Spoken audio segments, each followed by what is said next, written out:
हे पहा, हे प्रकरण ज्या दिवशी घडलं त्या क्षणापासून मी आपल्या सर्वांच्या संपर्कात आहे. आपल्या सर्वांसमोर येऊन मी मीडियांना बोललेलो आहे की हा कुणीतरी मास्टरमाइंड याच्यात आहे आणि याचा कट रचूनच आमच्या संतोष अण्णा देशमुख यांचा मर्डर झाला, त्यांना टॉर्चर करून मारलं.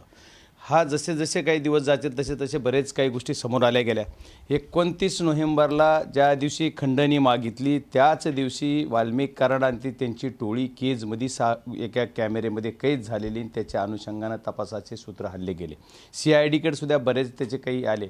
आज तुम्हाला कोर्टामध्ये जे चार्जशीट दाखल झालं आहे त्याच्यानंतर जी कबुली जबाब आज समोर आलेला आहे, त्या कबुली जबाबामध्ये तिघांनी सांगितलं की आम्ही मारलं आहे आणि आम्ही कट रचून वाल्मिक कराड यांच्या सांगण्यावरूनच मारलं आहे. तर ते अत्यस्ती मी पहिल्या दिवसापासून मानतो की या कटाचा मास्टरमाइंड तोच आहे. त्याच्यामुळे ही जी गोष्ट आहे ते पोलिसासमोर आज यायला आणि पोलिसासमोर जनतेसमोर येण्यासाठी जवळपास 105-10 दिवस लागलेले आहेत. तर ठीक आहे, जी देर है लेकिन अंधेर नाही म्हणल्यासारखं ह्यांची कबुली यांनी दिलेली आहे, कबुली जॉब आहे. तर आपण सर्वांनी माध्यमांनी सुद्धा हा प्रकरण लावून धरलं, जनतेनं लावून धरलं, आम्ही सर्व लोकप्रतिनिधींनी लावून धरलं. त्याच्यामुळे याचा शेवट या संतोष अण्णा देशमुख यांच्या मारेकऱ्याला फाशी, जे जे गुन्हेगारी आहेत त्यांना म्हणजे त्याच्यामध्ये सजा, आणि जे कुणी आणखी सहआरोपी आहेत ज्यांनी यांना पळून जायला मदत केली, ज्यांनी पैसे पुरविले, ज्यांनी गाड्या पुरविल्या, अशांना सुद्धा सहआरोपी केलं पाहिजे. पोलीस यंत्रणेमधले काही माणसं आहेत, जो पाटील नावाचा, महाजन नावाचे, हे जे काही इथले आहेत बाहेरून सुद्धा, जे पहिल्या दिवशी बॉडी ताब्यात घ्यायच्या अगोदर जे लोकांनी जनआंदोलन केलं मस्साजोगी या गावी, तिथं सुद्धा काही पोलीस यंत्रणेतले काही लोक तिथं आले होते जे की बीडच्या पोलीस यंत्रणेमध्ये होते. तर ते तिथं का आले होते पोलीस अधिकारी, त्यांचं तिथं ड्युटी नव्हती, त्याच्यामुळे त्यांना सुद्धा सहआरोपी केलं पाहिजे, वाशीच्या PIला सुद्धा सहआरोपी केलं पाहिजे, अशी आमची पहिल्या दिवसापासून मागणी. आणि मला वाटतं नक्कीच पोलीस, CID, SIT कोण जी तपास करते ती यंत्रणा नक्कीच या मागणीला मान्य करते. एक आरोपी अजूनही खरं फरार आहे, त्यातला तो सापडलेला नाही अजून. आता हा जाणीवपूर्वक प्रकार आहे की आरोपी पळवाट काढतोय, याच्यावर पोलिसाचं अपयश म्हणलं पाहिजे का आणखी जाणीवपूर्वक पोलीस यांना सवड देते, त्याला मला काही बोलता येणार नाही. कारण हे आता न्यायालयात विषय आलेला आहे. या सर्व गोष्टीचा विचार केला तर बघा, कोणते प्रयागराजला ती खोक्या पकडला, मग हा कृष्ण आंधळे कसा सापडत नाही, हा पण संशयाचा विषय आहे. की खोक्याला प्रयागराजला पकडला, तुम्ही त्याचं कौतुक केलं आम्ही, पण तुम्ही जर हा कृष्ण आंधळे आणखी सापडत नाही म्हणता, तर याच्या बाबतीत पोलिसाचं, CID, SITचं अपयश आहे.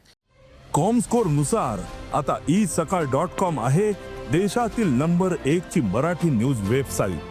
प्रत्येक अपडेटसाठी isakal.com ला नक्की भेट द्या. सर मुद्दा यातला जर विचारायला गेलं तर आता तिघांनी कबुली जबाब दिलेला आहे. तुम्ही देर आहे अंधेर आहे म्हणताय, आता सुरुवात ही पुढे आणखी कुणाकुणाची काय काय गोष्टी समोर येऊ शकतात? नाही, हे आज फक्त जॉबामध्ये त्यांनी दिलेला जॉब तुम्हाला पब्लिश झालेला आहे. त्या जॉबामध्ये त्यांनी म्हणलेलं आहे की तिघांनी कबुली दिली, असं तुमच्या माध्यमातूनच मला कळतं की त्या तिघांनी जॉब दिलेला आहे की आम्ही मारले आणि यांच्या सांगण्यावरून मारले. आणखी बरेच काही उलगाडे होणार आहेत. मग मला याच्यात म्हणायचं की याच्यामध्ये सुद्धा बघा, टोळीचा मोरक्या तो सुदर्शन घुले दाखवला आहे, तर खऱ्या अर्थानं कट रचून मारायला ऑर्डर देणारा टोळीचा मोरक्या होतो.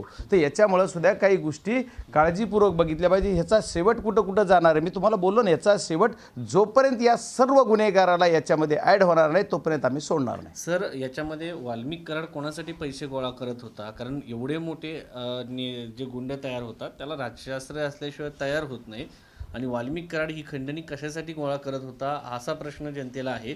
आणि यामागचे लोक कधी समोर येतील का?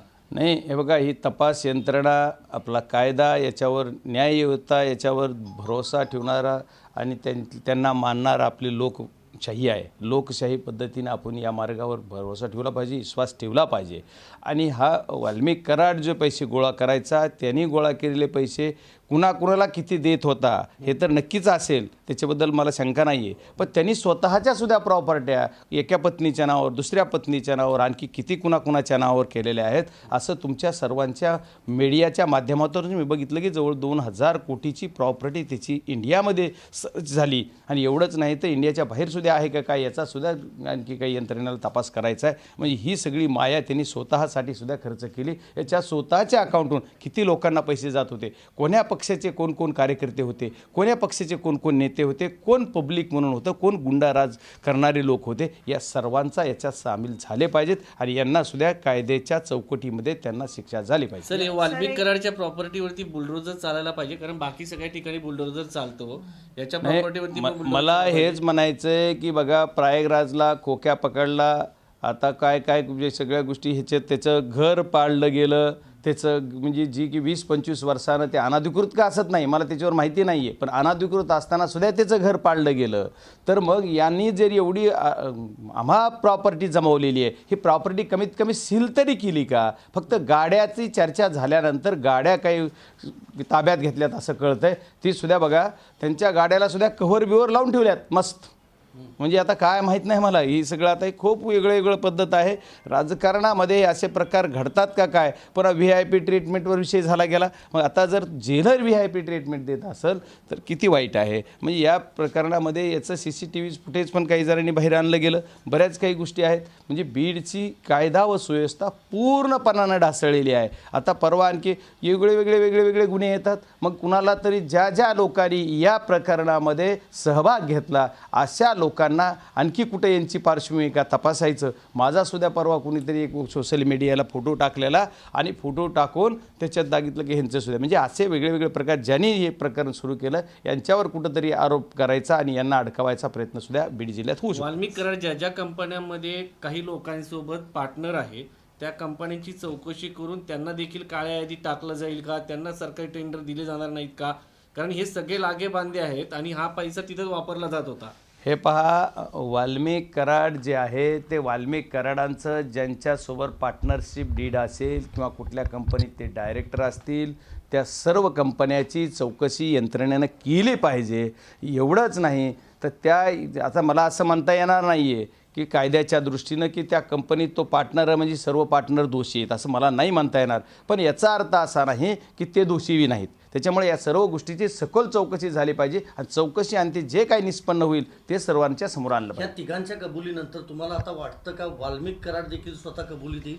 नाही, मला कसं आहे, हे काही निगरगठ्ठ लोक आहेत, यांच्याविषयी बोलणं संयुक्तिक होणार नाही. पण ज्या दिवशी काही लोक यांच्या या 29 तारखेच्या फुटेजमध्ये असणारे जे लोक या सुदर्शन घुले आणि आंधळेला पकडायसाठी किंवा आणून ताब्यात देण्यासाठी सरेंडर होण्यासाठी ते प्रयत्न करीत होते, याचाच अर्थ असा कुठंतरी होता की याच्यामध्ये काहीतरी शिस्त आहे. यांच्या मनात असं होतं की यांना कबुली जॉब द्यायला लावायचा आणि वाल्मिक कराड यांना सोडायचं. पण कायदा खूप म्हणजे कायद्याचे हात लांब असतात आणि आमचा सर्वांचा पब्लिकचा रेटा, गावकऱ्यांची मागणी, कुटुंबाचा संयम या सर्व आणि कायदा आणि कधीतरी नियतीला जे मान्य असते ते होतं. त्याच्यामुळे नियत काय करते तर नियतीनं जे घडवलं आहे तेच बघणं आपल्याला कारणीभूत ठरलं आहे आणि नियतीनं यांच्यावर डाव साधला आहे. आता दुसऱ्या कुणाचा नाही, कारण यांचे कर्म यांना फळले. कारण बऱ्याच जणांचे कुटुंब उद्ध्वस्त झालेत.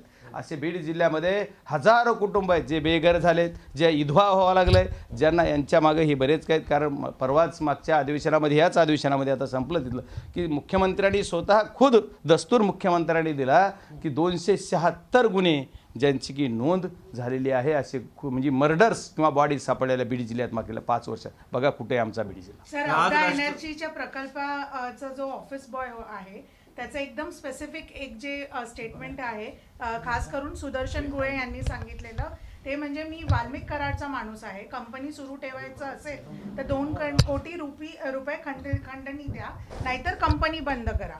हे त्यांच्या साथीदारांनी सांगितलं, पहिली गोष्ट. आणि दुसरी गोष्ट यालाच जोडून असं आहे की त्यांनी अजून वेगवेगळ्या म्हणजे त्यांनी लिटरली धमकी दिली की सरपंच जिवंत राहायचं आहे तर असं करा, नाहीतर बघा तुम्हाला मारून टाकू. हे प्रकरण फक्त घडल्याच्या नंतर पहिल्यांदा मी मीडियासमोर बोलून उघडकीस केलं.